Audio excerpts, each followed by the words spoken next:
안녕하세요. 저는 13살, 12살 연년생 남매를 둔 엄마이자 학원에서 수학을 가르치는 수학 강사입니다. 저는 6년 전 이혼을 했고 아이들을 혼자 키우고 있어요. 이혼할 때만 해도 아이들이 유치원에 다니던 때인데 지금은 커서 둘 다 학교를 다니고 있는 걸 보니 시간이 참 빠르구나 싶습니다. 좋은 이혼이 어디 있겠냐마는 저는 특히 전 남편과 정말 안 좋게 끝이 났습니다. 전 남편에게 참 많은 상처를 받고 환멸까지 느끼며 결혼 생활을 쪽냈는데요. 그런데 더 기막힌 건 이혼을 하고 나서였습니다. 이혼 후 그 인간은 끝까지 돈으로 사람을 힘들게 했거든요. 저도 주변에 이혼한 친구들이 한두 명 있는데 그 친구들과 하는 얘기가 이혼 후 양육비만 잘 줘도 양반이라고 그럽니다. 왜냐면 저는 남편과 양육비 문제로 소송까지 갔었거든요. 그때만 생각하면 지금도 치가 떨리네요. 과거 저와 남편은 아이 둘을 낳고 평범하게 살았습니다. 남편은 스몰비어집 하나를 운영하고 있었는데 초반에는 잘 돼서 돈을 꽤 벌었지만 스몰비어집 유행이 끝나면서 인기도 사그라들었죠. 그래도 단골들은 있다 보니 잘 되진 않아도 그럭저럭 유지는 됐었습니다. 그러다가 남편은 아르바이트생을 하나 뽑았다고 하더라고요. 저도 남편 가게에 갔다가 그 알바생을 봤는데 나이는 29으로 남편보다 6살 정도가 어리다더군요. 이름은 서유미라고 했고 직장생활 하다가 그만두고 쉬는 김에 아르바이트를 한다고 했습니다. 그런데 서유미 씨는 성격이 정말 애교가 많고 싹싹한 편이었습니다. 손님들에게도 늘 웃으면서 대하고 사근사근 정말 잘하더라고요. 덕분에 남자 손님들도 많이 늘었죠. 자영업을 해보면 싹싹하게 일 잘해주는 직원을 구한다는 게 쉬운 일이 아닌데요. 그런 점에서 남편에게도 저에게도 서유미 씨는 꽤 마음에 드는 직원이었습니다. 그리고 남편 가게에서 일하는 유일한 직원이다 보니 저도 남편에게 월급 같은 거 섭섭치 않게 잘 챙겨주고 신경 써주라고 당부했었죠. 그러던 어느 날이었습니다. 남편이 웬일로 저희 친정 부모님께 여행을 가시라고 권유하더라고요. 비용은 자기가 다 된다고 하면서요. 저도 맞벌이로 일을 하다 보니 저희 아이들은 저희 부모님께서 봐주시는 경우가 많은데요.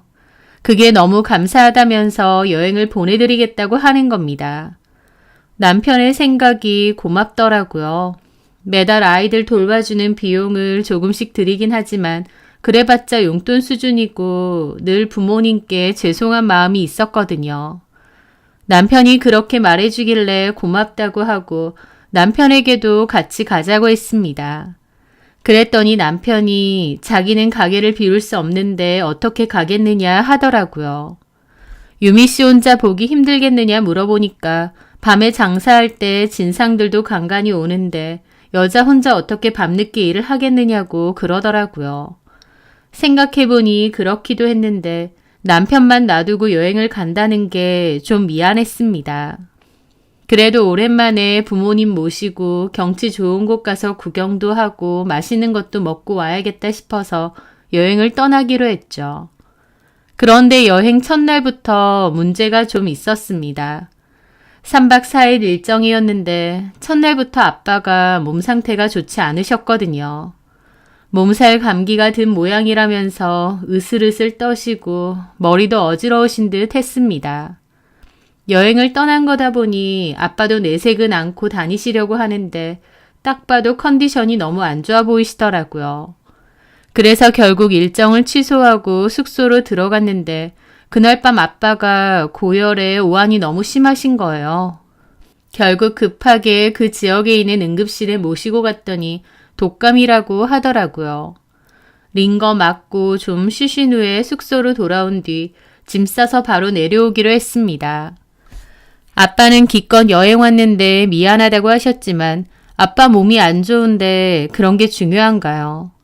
다음에 몸 괜찮아지면 다시 가자 말씀드리고 집으로 모셔드렸습니다. 그리고 저도 아이들과 함께 집으로 왔죠. 그때가 이미 늦은 시간이어서 남편도 퇴근하고 왔을까 생각하며 아이들을 데리고 집으로 들어갔을 때였습니다. 비밀번호를 누르고 문을 열었는데 집안에서는 노랫소리가 크게 들리더라고요. 게다가 현관에는 웬 낯선 신발 하나가 있는 겁니다. 여자 신발이요. 여자 신발이 우리 집에 왜 있지? 라는 생각이 듦과 동시에 모골이 송연하더라고요. 남편이 집에 여자를 데리고 왔구나 라는 생각이 들었거든요. 저는 아이들 보고는 현관에 잠깐 있으라고 하고 저 혼자 먼저 집 안으로 들어갔습니다. 그리고 안방 가까이 갔더니 아니나 다를까 닫힌 방문 안에서 웃음소리 말소리가 들리는 거예요. 저는 떨리는 기분으로 문을 확 열었는데 거기에는 남편이 침대에 팬티 차림으로 앉아있고 어떤 여자가 희한한 속옷을 입고 춤을 추다가 놀라서 쳐다보는 겁니다. 진짜 그 기막힌 광경은 잊혀지지도 않네요. 그 여자가 먼저 소리를 질렀고 저도 놀라 소리를 질렀어요. 그 바람에 현관에 있던 아이들도 놀라서 저한테 달려왔죠. 아이들이 그때 당시에 6살, 5살이라 어리긴 해도 그래도 마냥 아기들도 아니잖아요. 우리 집에 웬 낯선 여자가 그러고 있으니 애들도 놀라서 저 아줌마 누구냐고 그러고 저는 그 여자랑 남편 보고 당장 옷 입으라고 고함을 질렀습니다. 그 여자도 바닥에 있던 옷 주워 입고 남편도 허겁지겁. 진짜 어이없고 황당한 꼬라지였죠. 그러고 떨리는 기분으로 여자를 쳐다봤는데 그 여자가 바로 소유미인 겁니다. 저희 남편 가게에서 알바하는 알바생이요. 그 순간 알겠더라고요. 남편이 왜 저희 부모님이랑 저한테 여행을 가라고 한 건지요. 저랑 저희 부모님은 여행 보내놓고 지는 알바생 불러서 집에서 생쇼를 하고 있는데 와, 그 순간 화가 머리 끝까지 뻗치더라고요. 저는 이성을 잃고 아이들 생각도 못하고 달려가 남편 뺨을 있는 대로 후려쳤습니다. 야, 이 더러운 인간아, 이딴 짓 하려고 나 여행 보냈느냐. 자식 새끼 보기 부끄럽지도 않느냐 고함을 지르면서요. 제가 남편을 후드려 패고 있으니 아이들은 울고 그 사이에 서유미는 도망을 쳤습니다. 저는 서유미 잡으려고 했는데 남편이 저를 붙잡아서 서유미는 못 잡았어요. 저는 저를 붙잡는 남편 머리통이며 얼굴이며 팔이며 닥치는 대로 때리면서 울부짖었고 남편도 미안하다고 울고 아이들도 울고 정말 난리도 아니었죠. 남편은 그 후 미안하다고 싹싹 빌었습니다. 저는 서유미한테도 전화했는데 아예 폰을 꺼놓았더라고요. 저는 서유미한테 소송도 하고 너랑 이혼도 할 거라고 했습니다. 이 꼴 보고 더 살 수는 없다고요. 남편은 제발 이혼만은 말아달라. 자기가 잠깐 어떻게 된 것 같다며 손이 발이 되게 빌더라고요. 피가 거꾸로 솟을 정도로 너무 괴롭고 힘들었고 남편 얼굴만 봐도 우라통이 치밀어 올랐어요. 지금 생각해도 정말 힘든 시간이었습니다. 마음 같아선 당장 이혼인데 한편으론 아이들도 걱정되고 이혼이라는 게 쉬운 것도 아닌데 이혼하는 게 정말 맞는 건가 하루에도 수십 번씩 생각이 달라졌습니다. 잠도 제대로 못 자고 밥도 못 먹고 생각에 생각을 거듭하다 보면 정신이 나갈 것만 같더라고요. 애들 유치원 보내고 직장 생활도 하긴 했었는데 지금 생각해보면 무슨 정신으로 그렇게 살았는지 신기할 지경입니다. 아마 반쯤 넋을 놓고 산 것 같기도 해요. 하여튼 남편은 매일 밤 죽어라 빌었고 죄인처럼 눈치 보며 조용히 살더군요. 저는 어떻게 해야 될지 갈팡질팡했고요. 수많은 고민과 고민 끝에 저는 일단 그 일은 덮기로 했습니다.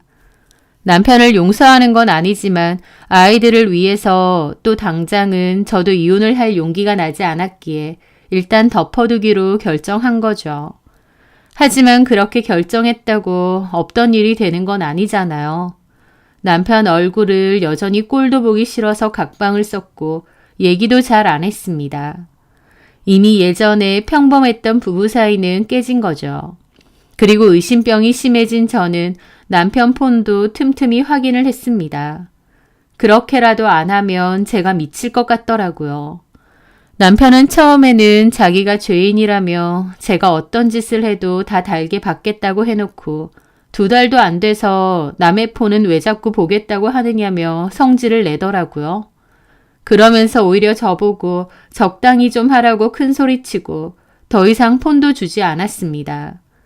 저는 아직도 서유미랑 연락하는 거 아니냐고 따져 물었더니 펄쩍 뛰면서 자기가 미쳤냐입니다.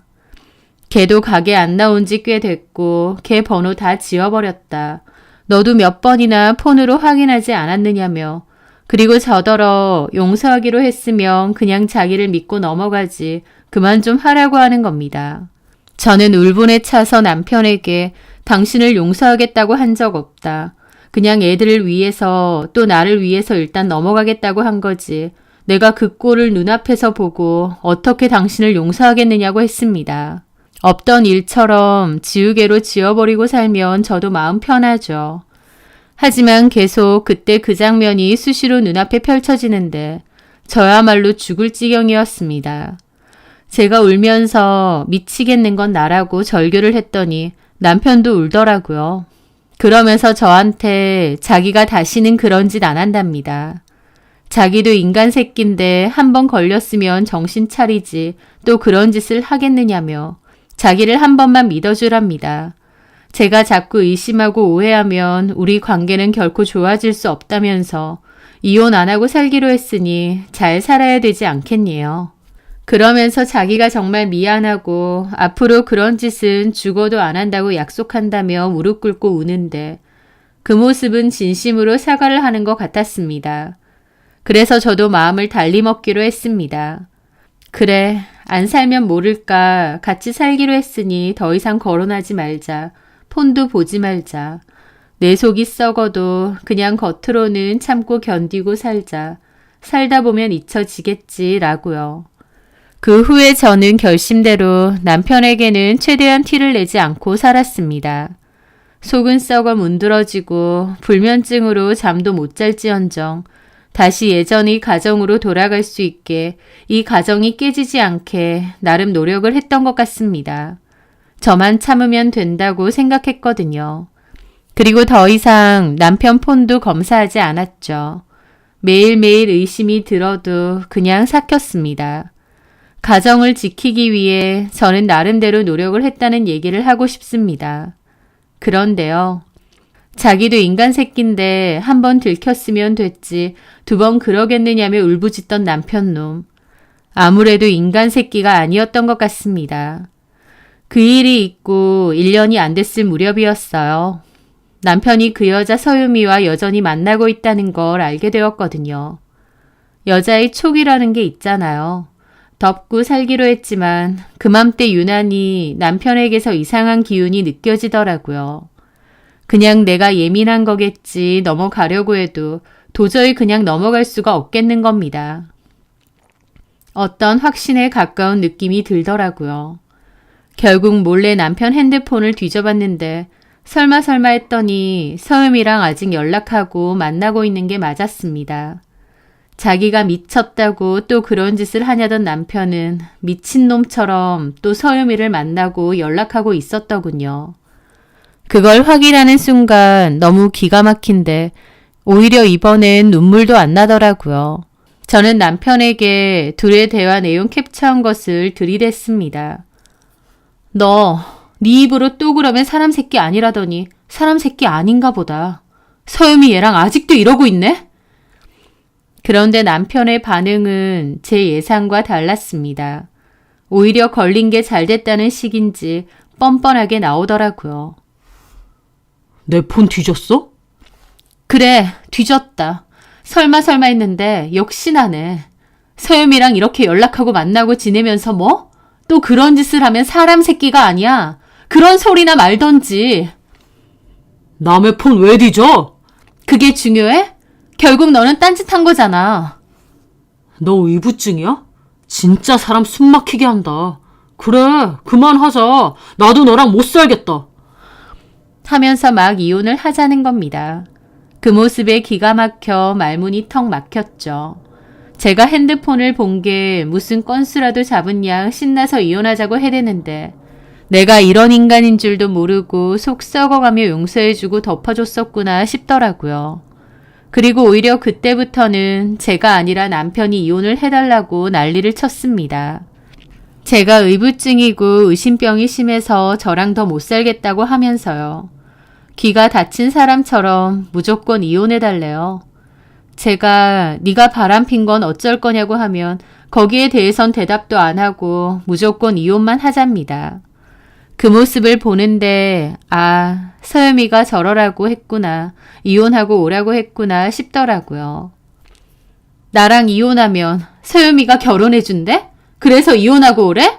너 쥐뿔도 없는데 서유미는 뭐 때문에 너한테 이혼하고 오라는 거야? 서유미랑 상관없이 너랑 못 살겠어. 너랑 살기 싫어서 이혼해달라는 거야. 이혼은 누가 요구해야 되는데 참 뻔뻔하다.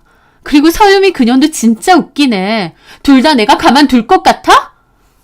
가만 안 두면 어쩔 건데. 옛날 같았으면 너랑 서유미 간통죄로 쳐넣을 건데 간통죄 없어진 게 한스럽다. 나 너랑 그년 소송할 거야.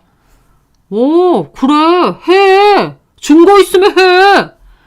증거 당연히 있지. 너랑 서유미랑 나는 카톡 대화들 내가 다 들고 있어. 그럼 해. 하고 제발 이혼 좀 하자. 나도 너 의부증에 의심병에 집착증이 병자 수준이라고 할 거야. 누가 그렇게 만들었는데. 그래, 내가 다 잘못했어. 그러니까 제발 이혼하자고. 너도 속 드글드글 썩으면서 나랑 사는 것보다 이혼하는 게 낫잖아? 라면서 줄기차게 이혼을 요구하는 겁니다. 진짜 미치고 환장하겠더라고요. 이혼을 한다 해도 제가 하자고 해야지. 지가 뭔데요?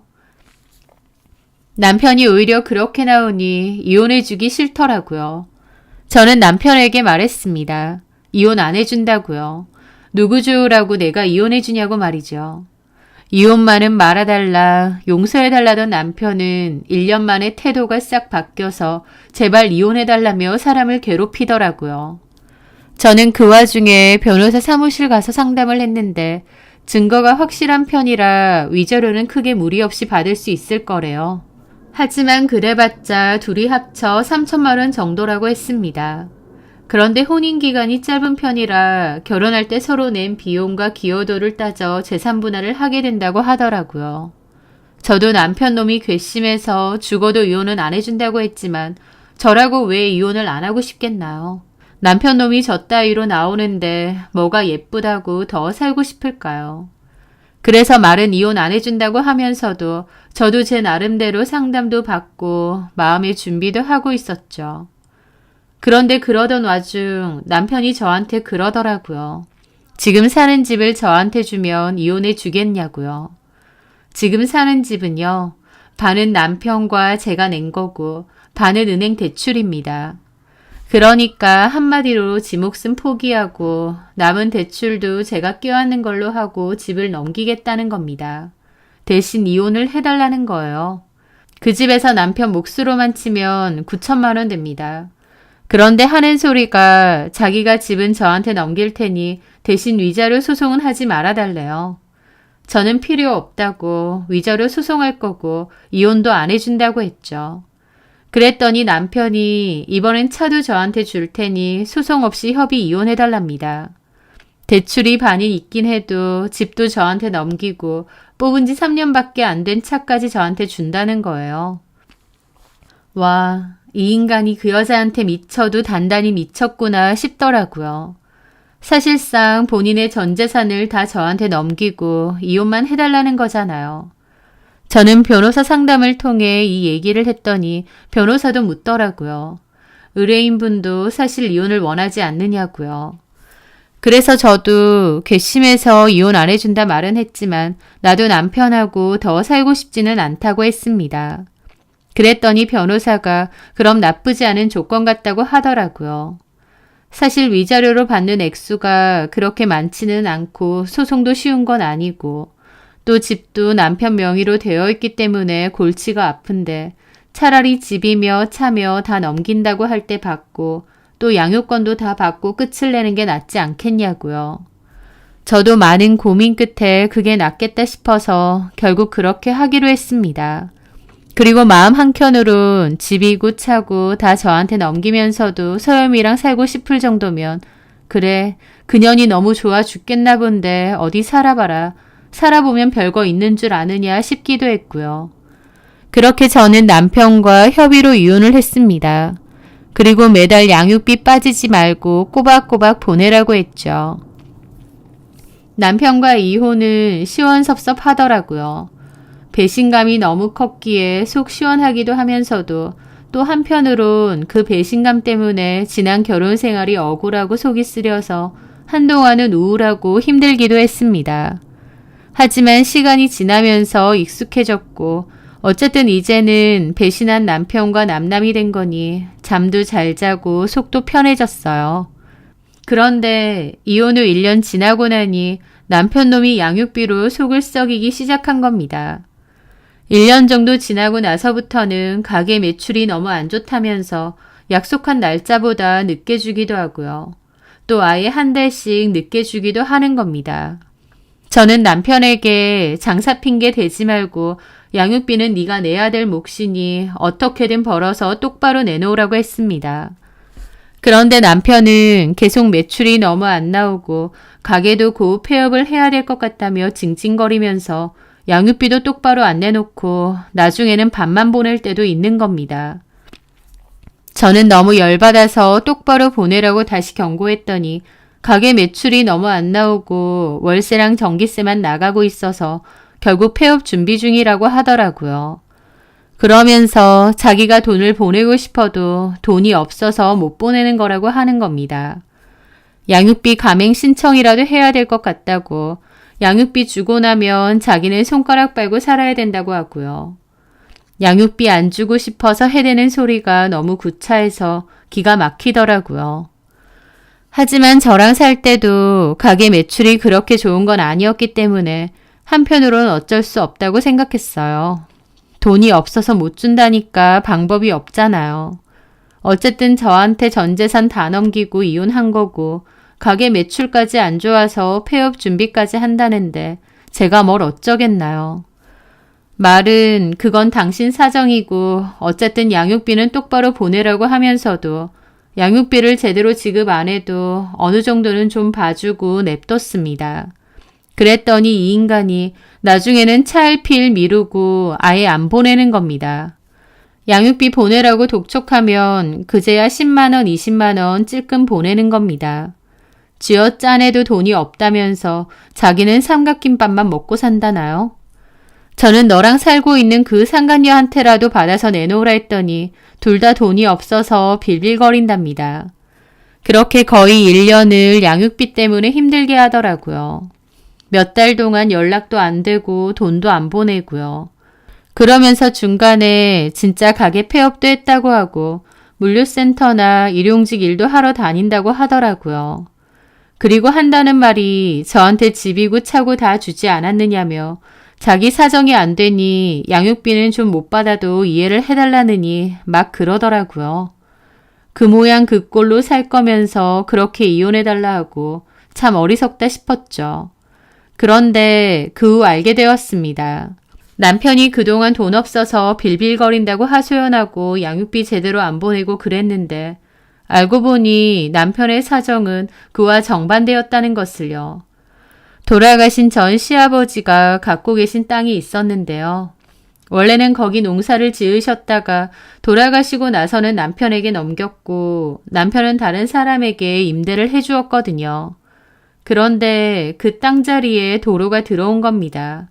저랑 살 때도 도로가 들어온 애 만에 얘기는 좀 있었다가 결국 아니라고 했었는데 나중에 알고 보니 거기에 도로가 들어오기로 이미 확정되었고 남편은 그 땅 넘기고 보상도 이미 받았다는 겁니다. 저랑 이혼하고 나서 말이에요. 그런데 더 기가 막힌 게 그 도로 들어오기로 확정된 시기가요. 저한테 한창 이혼해달라고 연불 외울 때랑 엇비슷하더라고요. 그러니까 한마디로 거기 도로 들어와서 보상 받기로 하고 나서 저한테 이혼해달라고 한 겁니다. 저랑 이혼 후 소염이랑 살고 싶어서요. 남편의 가게는 실제로 매출 부진 때문에 폐업한 건 맞는데 그 가게 매출하고는 상관도 없이 남편은 이미 돈방석에 앉았던 거죠. 남편을 아는 지인이 그 얘기를 해줘서 그 모든 걸 알게 되었습니다. 땅 보상받은 돈이 몇 억 되니까 그 상간녀랑 해외여행 다니고 골프 다니고 돈 펑펑 쓰고 다닌답니다. 게다가 그 상간녀가 애까지 임신했다고 하고요. 그 얘기를 듣는데 뒷목이 뻣뻣하게 굳어오더라고요. 그렇게 돈이 있는데도 지 새끼들 양육비 그거 주기 싫어서 갖은 거짓말하고 하소연하고 돈도 안 보내고. 와, 진짜 뭐 이런 쓰레기가 다 있나 이가 바득바득 갈리는 겁니다. 저하고는 원수지간 됐으니 그렇다 쳐도 최소한 저희 아이들은 지 자식들이잖아요. 그런데 어떻게 이럴 수가 있나요? 게다가 그 여자는 임신까지 했다니 진짜 끝까지 너무하는구나. 우리 애들은 보이지도 않는가 보구나. 진절머리가 났습니다. 그 얘기를 듣고 저도 변호사 상담하고 따로 알아봤어요. 알아보니 진짜 그 지인의 말대로 남편은 그 상간녀와 호화 생활을 하고 있더라고요. 저는 남편에게 양육비 미지급에 관한 내용 증명을 보냈습니다. 가게 폐업도 하고 수입이 없어서 양육비는 못 준다고 했으면서 알고 보니 땅 보상받은 돈이 상당하더라. 그동안 제대로 지급 안 했던 양육비 다 보내라고요. 그랬더니 답변이라고 보낸 게 진짜 돈이 없답니다. 왜 없냐면 보상받은 건 맞는데 그 상간녀한테 투자 명목으로 돈을 다 넘겼는데 그 투자가 잘 안 돼서 돈도 날렸고 그 일로 상간녀랑 대판 싸우고 현재는 헤어졌다고. 지금은 아예 남남이라고 하는 겁니다. 이게 말이 되나요? 그 여자가 임신까지 했다던데 그게 말이 되냐니까. 임신은 헤어지기 전 일이고 어쨌든 지금은 그 여자랑 남남이랍니다. 남편 본인 수중에도 계좌에도 진짜 돈이 없고 형편이 어려운 게 맞다고 우기는 거예요. 결국 저는 참다 못해 양육비 지급 소송을 걸었는데 그 인간은 끝까지 돈 없다고 우기고 파산 신청까지 해버린 겁니다. 그러면서 자기 딴에는 양육비를 보내고 싶어서 형편 되는 대로 10만 원, 20만 원은 보냈다고 주장을 하는 겁니다. 이제 와서 보니 10만 원, 20만 원 보낸 것도 나중에 이런 일 대비해서 최소한의 성의는 했다는 걸 보여주려고 보낸 모양이었습니다. 다른 돈도 아니고 어떻게 지 새끼들 키우는 양육비 가지고 이러나요? 게다가 돈방석까지 앉았다면서? 바람을 제가 폈나요? 지가 더럽게 2번이나 바람 펴서 유책도 100% 본인이면서 어떻게 끝까지 이렇게 나올 수 있는지 분통이 터지더라고요. 정말 그때는 화병이 생길 뻔했습니다. 우여곡절 끝에 소송에서 제가 겨우 이기긴 했어요. 그래서 강제 집행됐는데도 남편은 돈이 없어서 파산 신청까지 한 거죠. 하지만 저는 어떻게든 저 돈을 받아내고자 마음을 먹었습니다. 그래서 저도 저 나름대로 방법을 찾았고 결국 아는 지인의 추천으로 남편에게 사랑까지 붙였어요. 돈이 한두 푼 드는 건 아니었지만 전 남편 하는 짓이 너무 괘씸해서 저도 가만히 있을 수는 없겠더라고요. 다행히 지인이 이용해봤던 믿을 만한 업체가 있다고 해서 저도 남편 일을 맡겼죠. 남편 놈이 지 주소지는 웬 허름한 원룸으로 해놓았는데요. 몰래 그 상간녀네 집에 드나들더군요. 그 상간녀는 번듯한 도심 한복판 주상복합 아파트에 살았는데 비싼 월세 내고 살고 있었고요. 둘이 헤어졌다는 걸 애초에 믿지도 않았지만 그 사진을 받아보니 너무 잘 지내더라고요. 그 여자는 임신한 지 꽤 돼서 배도 불러 있고요. 너무 기막혀서 남편 놈에게 연락을 했습니다. 네가 수 쓰는 거 다 알고 있으니까 그만하고 양육비 여태까지 지급 안 한 거 다 보내. 아, 돈이 없다니까. 누구는 안 보내고 싶어서 그래? 네가 사람 새끼니? 다른 돈도 아니고 네 새끼들 양육비야. 애들 먹이고 입히고 키우는 그런 돈이라고. 아무리 여자한테 미쳐도 자식들한테 미안해서라도 이러면 안 되지. 야, 나도 그년한테 당했어. 그년이 돈 튀겨준다고 해서 넘겼는데 투자는 개뿔. 있는 돈 다 날리고 나 그년하고 상종도 안 해. 내가 다 얘기했잖아. 라면서 뻔뻔하게 거짓말 하더라고요. 그 여자는 임신도 했더만. 말했잖아. 그거는 사이 좋을 때고 지금은 남남이라고 왼수지간이고 나는 속이 오죽하겠어? 하면서 지가 더 큰 소리치고 피해자 코스프레 하는 겁니다. 그럼 그냥 고소하지 그랬어. 누군 안 알아봤냐? 근데 내 자유의지로 투자한 거고 돈 넘긴 거는 고소가 안 된대. 나도 어쩔 수가 없어. 나 어제 컵라면에 소주 먹었다. 그것도 한 끼. 돈은 없어서 컵라면 하나 사고 속이 쓰려서 술을 안 먹으면 잠이 안 와서 소주 한 병 사서 나발 불고 잤어. 내가 그러고 살아. 죽지 못해서 산다고.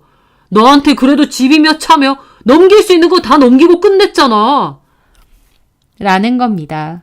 소주가 아니라 그년이랑 비싼 레스토랑 가서 밥 처먹고 와인 마셨으면서 이게 사람을 끝까지 등신으로 보내 싶더라고요. 저는 알겠다고 이렇게 한 거 나중에 후회하지 말라고 했습니다. 그리고 저는 제가 수집한 증거로 남편 고소했습니다. 양육비 지급하기 싫어서 그 여자한테 의도적으로 재산 넘겼고 말은 헤어졌네 어쩌네 하면서도 둘이서 여전히 만나고 있다. 그리고 그 여자와 호화로운 생활을 이어가고 있다는 것을 주장했습니다. 남편과 통화했던 것도 다 증거로 이용했죠. 여러 싸움이 있었지만 결론적으로 남편은 양육비 안 주려고 재산 의도적으로 넘긴 것, 양육비 강제 집행을 했는데도 고의로 파산 신청한 것까지 다 탄로가 났습니다. 그렇게 의도적으로 재산을 넘긴 건 재산은닉죄에 해당한다고 하고요. 결국 남편은 징역 1년, 집행유예 2년을 선고받았고 재산은닉을 도운 그 여자도 징역 10개월에 집행유예 2년을 선고받았습니다. 그런데요, 그 과정에서 참 재밌는 사실을 알게 되었습니다. 전 남편은 저에게도 소송을 당했지만 그 와중에 전 남편도 서유미를 상대로 고소를 했고 서유미도 전 남편 상대로 고소를 했다는 거예요. 그 둘도 싸우고 난리가 난 거죠. 고소 이유는 전 남편은 서유미에게 속았고 서유미는 그 보상받은 돈을 실제로 거의 탕진했다는 겁니다. 그 자세한 고소 내용이 기가 막히더라고요. 서유미가 원래는 회사 다니던 평범한 여자가 아니라 유흥업소에 종사하던 종업원이었답니다. 본명도 서유미가 아니고 개명한 거라고 하고요. 그런데 문제는 전 남편 말고 따로 남자가 있었다네요. 그 남자는 서유미보다 2살이 어린 가라오케 종업원이라고 했습니다. 한마디로 제비 같은 거였죠. 서유미랑 그 제비는 만난 지 엄청 오래됐다고 하더라고요. 서유미가 술집 종업원으로 일할 때부터 만나오고 동거도 했던 사이라고 하니까요. 서유미는 과거에 어떤 이유에서였는지 다니던 업소에서 쫓겨났고 당장 먹고 살 돈이 없으니 저희 남편 맥주집에서 아르바이트를 한 모양이었습니다. 재벌을 못 준다고 저희 남편하고 눈이 맞았는데 전 남편이 돈도 없고 별 볼 일 없는 데다 저한테 들키기까지 했으니 끝냈었나 봐요. 그런데 남편이 그 사이에 땅 보상이 확정되면서 서유미에게 다시 연락을 한 모양이고 서유미도 남편이 돈이 많아지니 이혼하고 자기랑 살자고 꼬신 것 같습니다. 평생 업소에서 남자들 비위 맞추고 산 여자라 그런지 남편 꼬시는 건 일도 아니었겠죠. 그리고 그 후 양육비 주는 것도 아까웠는지 그것도 안 주려고 서유미가 남편을 꼬셨답니다. 재산 자기한테 넘기고 양육비 주지 말라고요. 남편 놈도 좋다구나 그렇게 했다는 겁니다. 그렇게 하라고 하고 바로 지 자식들한테 주는 양육비부터 끊는 남편 놈이 제일 등신이죠. 그런데 정작 서유미는 그 돈을 자기 계좌로 옮기고 나서 펑펑 쓰고 다녔대요. 그 연하남한테도요. 심지어 그 연하남 제비한테 고가의 외제차까지 사줬다는 겁니다. 땅 보상받은 게 엄청 많지도 않은데 이래저래 서유미가 다 탕진하고 제비에게 비싼 외제차까지 사줬으니 남는 것도 얼마 없었을 테죠. 남편도 양육비 미지급 건으로 재판에 넘겨지니 시겁해서 저랑 어떻게 합의를 보고 싶었던 것 같은데 서유미에게 맡겨놓은 돈이 없어진 거죠. 서유미가 다 썼으니까요. 그 일로 남편하고 서유미랑 싸우다가 때렸고 서유미는 맨발로 도망가서 경찰에 남편을 신고했다더군요. 그 남편은 서유미를 사기로 고소하고 서유미는 남편을 폭행으로 고소했던 겁니다. 게다가 서유미도 자기 통장에 남아있는 돈은 자기 돈이니 남은 돈 못 준다고 버티고요.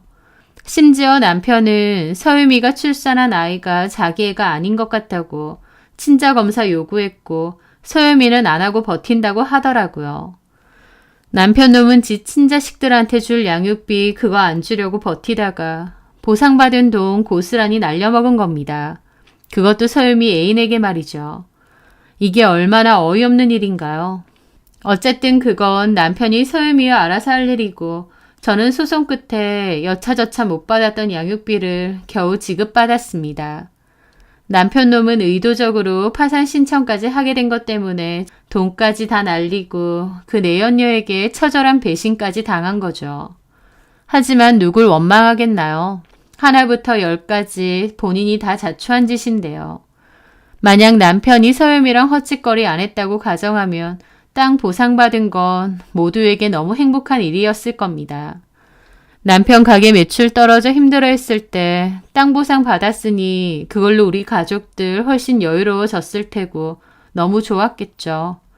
하지만 남편은 보상 소식 듣자마자 저한테는 알리지도 않고 서유미를 찾았습니다. 그리고 뒤도 보지 않고 처자식 버리고 서유미한테 갈아타고 그 재산까지 다 넘기는 멍청한 짓을 저질렀죠. 결국 자기가 저지른 짓 때문에 파산하고 재산까지 다 잃으면서 처절한 몰락을 하게 된 거죠. 처자식도 다 필요 없다고 할 정도로 그 여자를 좋아했나 본데 지금은 철천지 원수가 따로 없나 보더라고요. 그리고 남편은 양육비 지급도 안 하기도 했지만 그동안 아이들도 제대로 보러 오지 않았습니다. 저희 아이들도 그게 크나큰 상처였을 테고요. 한 번은 애들 보고 싶다고 연락이 왔던데 저는 그 더러운 양육비 더 이상 안 받아도 그만이니 더 이상 연락 말라고 했습니다. 애들도 아빠 죽은 걸로 알고 살 거고 이제 완전 남남이라고요. 애비 노릇 안 하려고 양육비도 제대로 안 줬으면서 이제 와서 낙동강 오리알 신세대니 애들 찾는 게 너무 소름 끼치더라고요. 참 힘들게 소송하고 마음고생 심했는데 그래도 한 차례 큰 폭풍이 지나가고 이제는 겨우 안정이 된 것 같아요. 하지만 그 일이 아이들에게도 큰 상처가 됐을 것 같아 늘 미안하고 안타까운 마음이 큽니다. 아빠의 빈자리만큼 제가 더 노력하고 아이들 마음을 보살피며 살아야겠죠. 참 힘들고 기막힌 일이지만 남편 놈도 죗값 톡톡히 치른 것 같으니 이만하면 됐다고 생각하고 묻고 지나가렵니다. 참 별의 별일 다 겪었는데 이것도 시간 지나니 가볍게 얘기할 수 있게 되네요. 앞으로는 저와 아이들에게도 좋은 일이 많았으면 좋겠습니다. 그리고 사연 들어주시는 분들에게도 늘 행복한 일, 즐거운 일이 가득하시길 바랄게요. 제 사연 들어주셔서 감사합니다.